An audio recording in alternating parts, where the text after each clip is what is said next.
இருக்க எல்லாரும் ஓடி இருக்க. விட மாட்டேன். நீ என்ன விட மாட்டியா? நான் ஒன்ன விட்டா தானடா. தொட மாட்டேன். அது வந்து தொட்டவனை விட மாட்டேன். அதுக்கு என்னங்கிறப்ப சொன்னதை நீங்க செஞ்சுட்டு இருக்கிறாரு. அப்புறம் கூற ஒரு அதிமுக எம்எல்ஏ கூட விட மாட்டேன். அவனா நீ யாரும் தொட்ட விட மாட்டேன். நான் மட்டும் தான் தொடுவேன். உன்னை விட்டுட்டா நான் எப்படிடா? நாம சட்டசபைக்கு தான் வந்திருக்கோமா? தற்கூரி நாயங்களா? ஏதாவது தியேட்டர்ல ஃபர்ஸ்ட் டே ஃபர்ஸ்ட் ஷோ படம் பார்க்க வந்திருக்கோமா? கட்டுற கதையெல்லாம் எடுத்து போடுறாங்க. அந்த நிலைமையில இன்னைக்கு சட்டசபை நடந்துகிட்டு இருக்கு. Plastic open. பேரவையிலிருந்து நாங்க வெளிநடப்பு செய்யறோம். நன்றி, வணக்கம். இதுக்கு பிச்சை எடுக்கலாம். ஒரு படத்துல சொல்லு, நீதான் தைரியமான ஆளத்தை சொல்லு. நீங்க பாத்திருப்பீங்க ஒரு நகைச்சுவை காட்சி. எனக்கு வேலை இருக்கு. கவுண்டமணி ஒரு இளநீ கடை வச்சிருப்பாரு. சொல்லிட்டு கிளம்பு. எதிர்க்கவே வந்து செந்திலும் ஒரு இளநீ கடை போட நினைப்பாரு. அப்படியா? என்ன அப்படியா?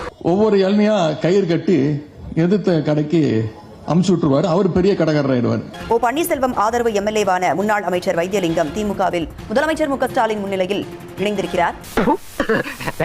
இன்னைக்கு அந்த வேலையை இந்த தாவேக அரசு செஞ்சிட்டு இருக்கு. நீ பார்த்த திமுகவும் அதிமுகவும் கூட்டணி சேர முயற்சி பண்ணாங்க. உண்மை. தமிழ்நாட்டில் ஒரு ஒப்பாரி கூட்டம் ஒப்பாரி வைத்துக் கொண்டிருக்கிறது. தெரியுதா யாரு ஒப்பாரின்னு? திமுக என்ன? திராவிட முன்னேற்ற கழகமா? கிடையாது, திருடர்கள் முன்னேற்ற கழகம். சாம்பார் ஆப் எனக்கு. இப்ப என்ன ஆயிட்டாங்கன்னா அப்கிரேட் ஆயிட்டாங்க. நீ எங்க போனாலும் உன்னை விட மாட்டேன். இப்ப திருடர்கள் முன்னேற்றம் கிடையாது, ஓமுக ஒப்பாரி முன்னேற்ற கழகம். அது மட்டும் இல்ல, இன்னைக்கு அவங்க ஆட்சியை கவிழ்க்க நாம முயற்சி பண்ணிட்டு இருக்கிறோம். இவங்க ஆட்சி நடக்கிற லட்சணத்தை பார்த்தா நாமெல்லாம் ஒன்னும் செய்ய தேவையே இல்லை. மக்களே தினமும் நிச்சயம் ஒரு நாள் விரைவில் கவுத்து விட்டுருவாங்க. இப்படியே பேசிட்டு இருந்தா உனக்கு பைத்தியம் தானே பிடிக்கும். அங்கிட்டு வேண்டாம், இங்கிட்டு போவோம். அதுவும் சரிதா, வாங்க போவோம். காசை திருப்பி குடியா. நேத்து இடியாப்பமும் பாயா வந்திருந்தீங்களே, ஆமா, நல்லா இருந்துச்சா? சூப்பரா இருந்துச்சு. அது அவன் பிச்சை எடுத்த காசுதான்.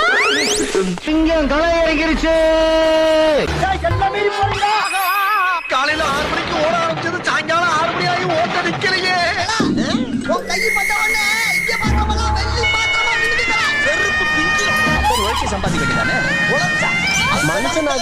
டேய், நாங்க யார் தெரியுமா? அவன் தங்கச்சி நான் கட்டிருக்கேன், என் தங்கச்சி அவன் கட்டிருக்கா. நாங்க 2 பேரும் அடிச்சுக்குவோம், புடிச்சுக்குவோம், என்ன வேணா பண்ணுவோம். அதற்காக நீ யாருக்கு தெரிய போகிறது இந்த உண்மை? ஒருவேளை இருக்குமோ, ஒருவேளை இருக்குமோ, என்ன செய்யறதுன்னு தெரியல. ஒரு முளை கயிறு தருகிறேன், அதை வாங்கி கொண்டு போய் ஒத்த புளிய மரத்தில் தூக்கில் தொங்குங்க.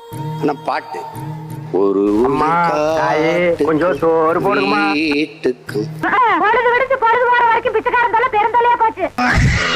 இழுக்குதம்மா போராலே அப்படியே போயிரு. பொண்ணு தாய், அந்த பாட்டு அது. வரலாற்றை திரித்து தமிழர்களை இழிவுபடுத்தினால் பிஸ்கட் தீந்து போச்சுனே.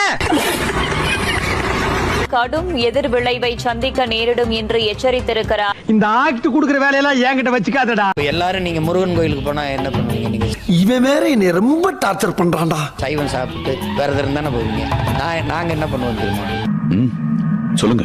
நல்ல கறி சாப்பிட்டு தான் போவோம். முடியல.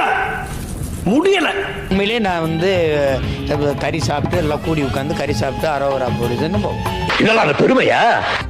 தமிழர்களை இழிவுபடுத்தினால் கடும் எதிர் விளைவுகளை சந்திக்க நேரிடும் என்றும் நான் தான் நேரடி பேரங்கிறதுனால எனக்கு தெரியும்.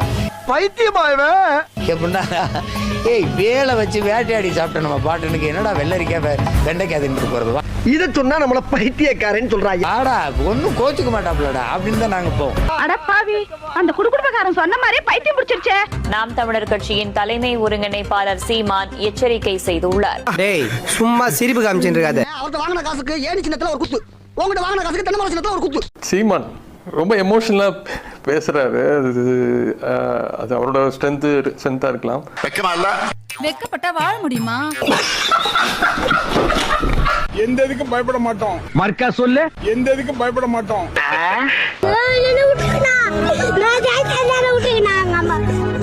ஒண்ணும் பண்ண மாட்டாடா, கார்ல எடுத்துன்னு போவாங்க. எதுக்கும் பயப்பட மாட்டோம். இன்னைக்கு வந்து ஒரு கட்சிக்கு நாங்க பயப்படணுமா? ஐயாவுக்கு கோவம் வராது, கோவம் வந்துருச்சு பிச்சிருவாரு பிச்சு. நீங்க வந்து எம்எல்ஏ பதவியை ராஜினாமா பண்ணிட்டு போயிட்டு வந்ததுக்கு அப்புறம் ஒரு கெடா வெட்டி பொங்க வைக்கிறேன் வேணா டிவிக்கேல சேனல் தரலாம், அதுக்கு வேணா நாங்க சப்போர்ட் பண்றோங்கிற மாதிரி சொன்னாங்க. வாங்குற காசுக்கு மேல கூறாடா கொய்யா. ராஜினாமா செய்யுங்கள் யாரும் வற்புறுத்தவில்லை. போய் போய் எல்லாமே போய் ஏதோ செய்தியை சொல்ல வேண்டும் சொல்லியிருக்கிறாரு தவிர யார் வற்புறுத்தான்ற நிலையை தெளிவாக எடுத்து சொன்னால் அவருக்கு எதுவா இருந்தாலும் எங்க பாஸ் தான் கேட்கணும். டிஎம்கே இப்ப பாரு வெளிநடப்பு செய்யறாங்க, நாங்க வெளிநடப்பு செய்யறோம். இல்லனா அவங்க வெளிநடப்பு செய்ய வைக்கிறாங்க. ஓடிரு. அத பத்தி நீங்க என்ன நினைக்கிறீங்க? அதான் உள்ள வரும்போது எல்லா டோரையும் சாத்திரணும்னு சொல்றேன். கரெக்டா சொன்னீங்க. யாரும் போக மாட்டாங்க. கேக்குற கேள்விக்கு பதிலும் கிடைச்சிரும் அவங்களுக்கு. சம்பளத்தை நீங்க தானே வேலை பாக்குறேன். கரெக்டா? வீட்டுல போய் பார்க்க வேண்டிய அவசியம் கிடையாது அவங்க டிவியை. நல்லா இருக்க. மதிப்பிற்குரிய சொல்லு, நீதான் தைரியமான ஆளத்தை சொல்லு. என்னுடைய அன்பு தம்பி யாரா அந்த பிச்சைக்கார பசங்க? எதிர்கட்சி தலைவர் எப்படி எல்லாம் நேற்று ஒர்க் அவுட் ஆகலாம். உதயநிதி அவர்கள். உதயநிதி அவர்கள். உனக்கெல்லாம் வெக்கமே இல்லையாடா? சோறு தானே திங்கிற. அது எனக்கு எப்பவுமே அவர் மேல ரொம்ப மரியாதை உண்டு. சொல்லுவியா? வீடு வீட்டுக்கு பீச்சை வாங்கி திங்கிற நாயே. அவருக்கு தான் என் மேல மரியாதை இல்லைன்னு நினைக்கிறேன். அண்ணன் தம்பி யாரும் இல்லை. எப்ப பார்த்தாலும் நான் போய் உரிமையோட எங்க பார்த்தாலும் என்னென்ன எப்படி இருக்கீங்க நான் போய் அவர்கிட்ட பேசிடுவேன். என்கிட்ட நல்லா பேசுவாரு. எல்லாவும் பார்த்துப்பா. நீங்க விண்வெளியில பறந்து போனீங்கன்னா தேகத்தில் தேம விழுந்த மாதிரி. அப்ப என் பொண்டாட்டி உன்னை செருப்பால் அடிச்ச கதையெல்லாம் நான் கேட்கல. என் தேசத்துல வெறும் தேமலா இருக்கு, நீர் தேமல். எங்க பார்த்தாலும் குளம், குட்டை, ஏரி, கண்மாய், தாங்கல்னு வெட்டி வெட்டி நிறைச்சிருவேன். என்ன வாயை வச்சுக்கிட்டு இது பேசுது? இதுதான் தாவேக்க உறுதியளித்த பெண்கள் பாதுகாப்பா என்று எம்பி கனிமொழி கேள்வி எழுப்பியிருக்கிறார். தனியா போய் கேட்டா அது தகராறு, தண்ணியோட போய் கேட்டா அது வரலாறு. பாலியல் குற்றச்சாட்டிற்கு உள்ளானவர் அரசு நிகழ்ச்சியில் பங்கேற்றதை சுட்டிக்காட்டி இந்த கேள்வி எழுப்பப்பட்டிருக்கிறது. என்ன ஒரு புத்திசாலித்தனம். ஒரு சொட்டு தண்ணீரை உள்ள விட மாட்டேன். இது வரைக்கும் முழுசா நீங்க என்ன வேலை செஞ்சிருக்கீங்க? அப்படி தண்ணீரின் தேவையில நானே தண்ணீரை விடுவேன். நானே சொல்லிடுவேன் எனக்கு தண்ணி தராதேன்றுவேன். ஆமா, எல்லாத்தையும் புடிங்கன்னு தான் அனுப்புவாரு. முடியல முடியல. கர்நாடகால நானே தராத அப்படின்னு, நீ வச்சுக்க அப்படின்னு. சும்மாறா. ஆனா ரொம்ப வெள்ளம் வந்துருச்சுன்னு திறந்து விட்டாயின்னு வச்சுக்க, தொலைச்சு போடுவேன். நீ நோய் என்ன, நீ பைத்தியக்காரனவே நினைச்சிருக்கிறல்ல நீ. அந்த ஏவாவேலு சாதாரண பஸ்ல கண்டக்டரா வேலை செஞ்சவர். இன்னைக்கு அவர்கிட்ட ஒரு 10,000 கோடிக்கு மேல பணம் இருக்குங்கிறாங்க. இது எப்படி வந்துச்சு? அதெல்லாம் ரகசியம், சொல்றதுக்கு இல்ல. டிஆர் பாலு நோண்ட ஆரம்பிச்சுட்டானே. அங்க இருந்து வரும்போது சட்ட வேண்டிய தவிர எதுவும் கிடையாது. நம்ம வாழ்க்கை எதை நோக்கி பயணமா போய்கிட்டு இருக்குன்னே தெரியலையே. இப்போ அவருக்கு கப்பலே 7-8 கப்பல் வச்சிருக்காருன்னு சொல்றாங்க. கட்சி ஆரம்பிக்கும் போது 20,000 தொண்டர்களை சேர்த்தா கூட தலைக்கு 5 ரூபாய் சந்தா வச்சா 1 லட்சம் ரூபாய் ஆகுது. மினிமம் ஒரு 70 வருஷமாவது இருக்கிற மாதிரி யோசிச்சிருக்கேன். நான் 100 வருஷமா யோசிச்சிருக்கேன். புரிஞ்சதா? புரிஞ்சவன் புரிஞ்சுக்கோ, புரியாதவன் புரிஞ்சவன் கேட்டு தெரிஞ்சுக்கோ.